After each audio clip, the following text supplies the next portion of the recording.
Bharati YouTube ಚಾನಲಿಗೆ ಸ್ವಾಗತ. ಇವತ್ತು ಭಾರತೀಯ ಪರಂಪರೆಯಲ್ಲಿ ಒಂದಾಗಿರುವಂಥ ರಾಮನಾಮದಲ್ಲಿ ಅಡಗಿರುವ ಬೀಜಾಕ್ಷರಗಳು ಯಾವುದು ಅನ್ನೋದ್ರ ಬಗ್ಗೆ ಮಾತಾಡ್ತಾ ಇದ್ದೀನಿ ನಾನು.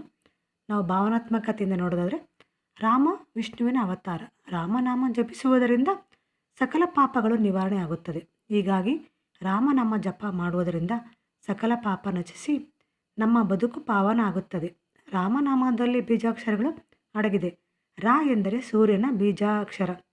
ಸೂರ್ಯ ಎಂದರೆ ಭೂಮಿಗೆ ಬೆಂಕಿ ಅಗ್ನಿ ಕೊಡುತ್ತಾನೆ. ಸೂರ್ಯನ ದಯದಿಂದ ಭೂಮಿಯಲ್ಲಿ ಆಹಾರ ಪದಾರ್ಥಗಳನ್ನು ನಾವು ಬೆಳೆಯಲು ಅನುಕೂಲ ಆಗುತ್ತದೆ.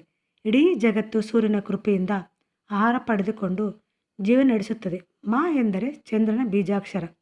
ಭೂಮಿಯ ಮೇಲೆ ಇರುವ ಸಕಲ ತಾಪಗಳನ್ನು ತಣಿಸಿ ತಂಪು ನೀಡಿ ಮನುಷ್ಯನಿಗೆ ಆನಂದ ನೀಡುತ್ತಾನೆ. ಹೀಗೆ ಸೂರ್ಯ ಚಂದ್ರರ ಬೀಜಾಕ್ಷರಗಳು ರಾಮನಾಮದಲ್ಲಿ ಸೇರಿಕೊಂಡಿದೆ. ನಾವು ವಾಸ್ತವಿಕತೆಯಿಂದ ನೋಡಿದರೆ ರಾಮ ಎನ್ನುವ ಪಾತ್ರ ಅಥವಾ ದೇವರು ಎಂದರೆ ಕಲಿಯುಗದಲ್ಲಿ ಸಹ ಹೆಣ್ಣು ಮಕ್ಕಳಿಗೆ ಬಹಳ ಅಕ್ಕರೆ. ಈ ರೀತಿ ಅಕ್ಕರೆ ಬೆಳೆಯಲು ಕಾರಣವೇನೆಂದರೆ ರಾಮ ಏಕಪತ್ನಿ ವ್ರತಸ್ಥ. ಹೀಗಾಗಿ ರಾಮನ ಜಪ ಮಾಡಲು ಹೆಣ್ಣು ಮಕ್ಕಳು ಮುಂದಾಗುತ್ತಾರೆ. ರಾಮನ ಹೆಸರಿನಲ್ಲಿ ಬೀಜಾಕ್ಷರ ಉಂಟು. ಸೂರ್ಯ ಚಂದ್ರ ಕಲಿಯುಗದಲ್ಲಿ ಕಣ್ಣಿಗೆ ಕಾಣಿಸುವ ದೇವರು ಅಲ್ಲವೇ?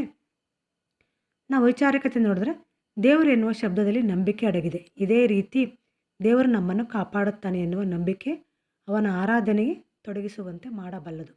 ಸೂರ್ಯ ಚಂದ್ರ ನಮ್ಮ ಕಣ್ಣಿಗೆ ಮನಸ್ಸಿಗೆ ಮುದ ನೀಡುವುದರಿಂದ ನಾವು ರಾಮ ಎನ್ನುವ ಮರ್ಯಾದೆ ಪುರುಷೋತ್ತಮ ನೆನಪಿನಲ್ಲಿ ತೊಡಗಿಸಿಕೊಳ್ಳಲು ಮುಂದಾಗುತ್ತೇವೆ. ಈ ಯೂಟ್ಯೂಬ್ ಚಾನಲ್ ನಿಮಗೆ ಇಷ್ಟವಾಗಿದ್ದಲ್ಲಿ ನಿಮ್ಮ ಫ್ರೆಂಡ್ಸಿಗೂ ಶೇರ್ ಮಾಡಿ, ಒಂದು ಲೈಕ್ ಕೊಡೋದನ್ನು ಮರಿಬೇಡಿ. ನಾನು ಮುಂದಿನ ಯೂಟ್ಯೂಬ್ ಚಾನಲ್ಗೋಸ್ಕರ ಸಬ್ಸ್ಕ್ರೈಬ್ ಮಾಡ್ಕೊಳ್ಳಿ. ಧನ್ಯವಾದಗಳು.